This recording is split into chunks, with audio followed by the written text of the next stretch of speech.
Olá, a paz do Senhor a todos, um ótimo dia. Quero agradecer a Deus por mais essa oportunidade em estar em sua presença.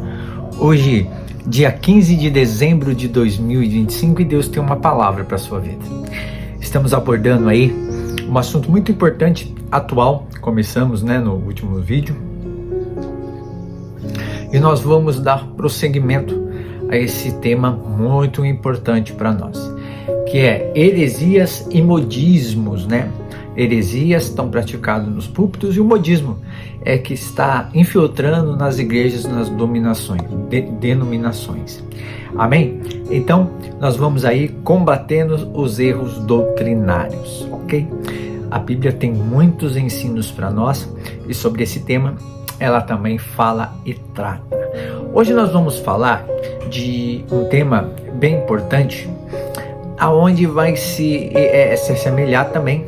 Vamos fazer um paralelo também, sabe? Não entrar com tantos detalhes, mas falando aí de algumas heresias, algumas doutrinas, algum modismo em que está muito evidente no nosso meio. Então o texto que nós vamos compartilhar hoje está em Gálatas, capítulo de número 4, verso de número 22, 23, do 28 ao 31, onde nós vamos falar de filhos da promessa, não da escravidão, ok?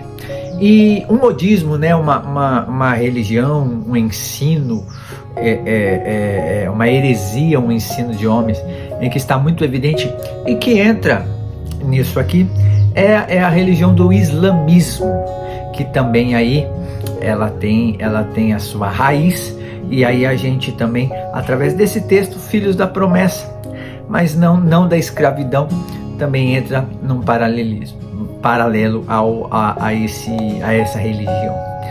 Tá ok? Então vamos lá, vamos para o texto em nome de Jesus. Gálatas capítulo 4, verso de número 22, que diz assim a palavra do Senhor: porque está escrito que Abraão teve 2 filhos, um da escrava e outro da livre.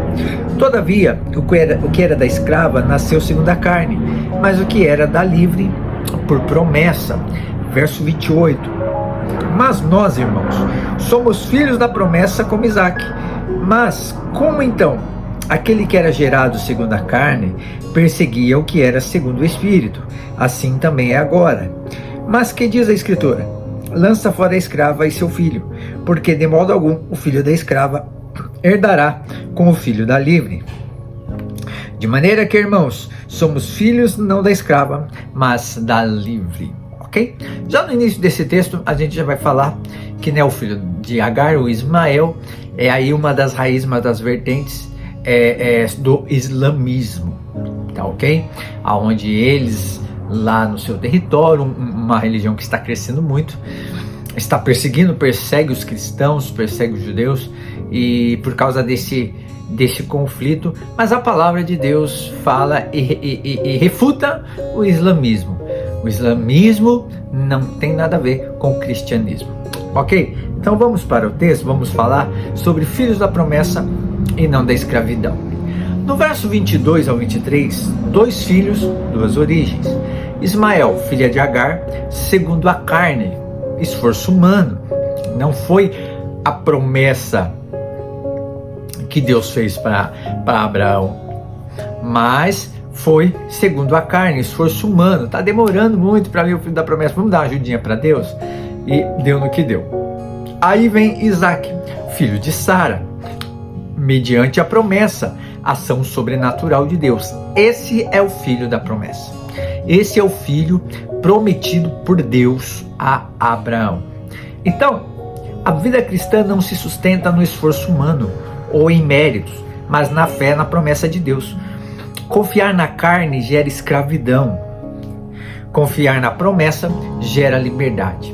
O problema de confiar na promessa de Deus é que nós ficamos muito pautados ao tempo. Nós estamos vivendo o imediato. E aí esse é o grande problema, esse é o grande conflito dos cristãos. Eu tenho promessa, mas está demorando, então vou dar uma ajudinha para Deus. E toda vez que nós tentamos ajudar a Deus, segundo a carne, a gente sofre consequências, a gente sofre problemas. No verso 28, nós somos filhos da promessa. Assim como Isaac, os cristãos são gerados pela promessa e não pela lei. Então, nossa identidade está em Cristo, não em regras, tradições ou desempenho espiritual. Vivemos pela graça, não pela tentativa de agradar a Deus por obras. Então é mediante a fé em Cristo Jesus e não por obras. Verso 29, a perseguição entre a carne e o espírito. O filho segundo a carne perseguiu o filho da promessa.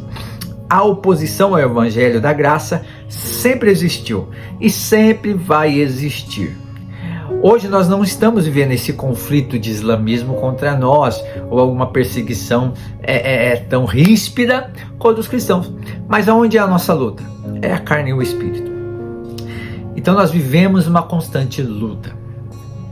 Então quem vive pela fé pode enfrentar resistência, inclusive religiosa. Isso não é sinal de erro, mas evidência de fidelidade à verdade do evangelho. Uma pergunta para nós refletirmos: será que permaneceríamos firmes se houvesse a perseguição como há em outros lugares, onde tem a igreja perseguida realmente, literalmente? É motivo de pensarmos. Verso 30, a exclusão da escravidão. Agar e Ismael são esposos. A herança não é para a escravidão. Então, se a gente persegue, se a gente quer viver segundo a carne, não herdaremos o reino dos céus. Então devemos rejeitar qualquer ensino que misture graça com legalismo. A salvação e a herança espiritual pertencem somente aos que vivem na liberdade da promessa, firmes na promessa, como diz um hino da harpa cristã.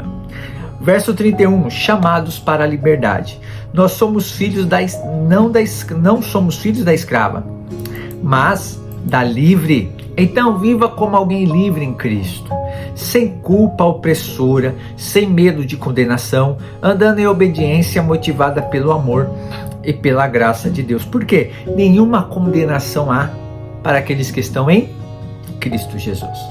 Então, o cristão verdadeiro não vive preso à lei, mas firmado na promessa. Somos filhos da liberdade, herdeiros da graça e chamados a viver pela fé.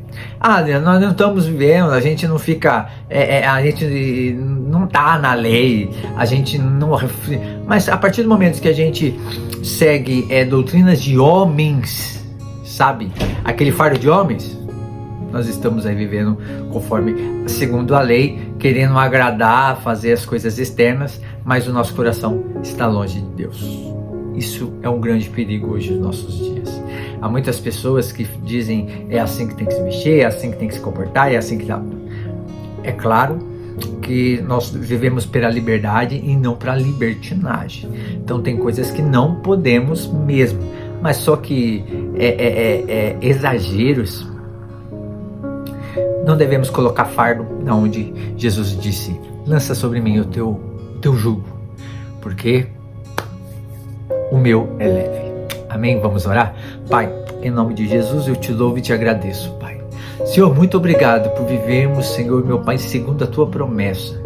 Senhor, meu Deus, que o Senhor nos ajude, Senhor, meu Pai, a viver firmes, Pai amado, e não em regimentos humanos, Pai. E sim, Senhor, meu Pai amado, fundamentado na tua palavra. Que o Espírito Santo nos ajude e faça nós vivermos segundo a tua vontade, para a honra e glória do teu santo nome, em nome de Jesus. Que Deus abençoe a sua vida, a sua casa, a sua família, seu ministério e sua saúde, em nome de Jesus.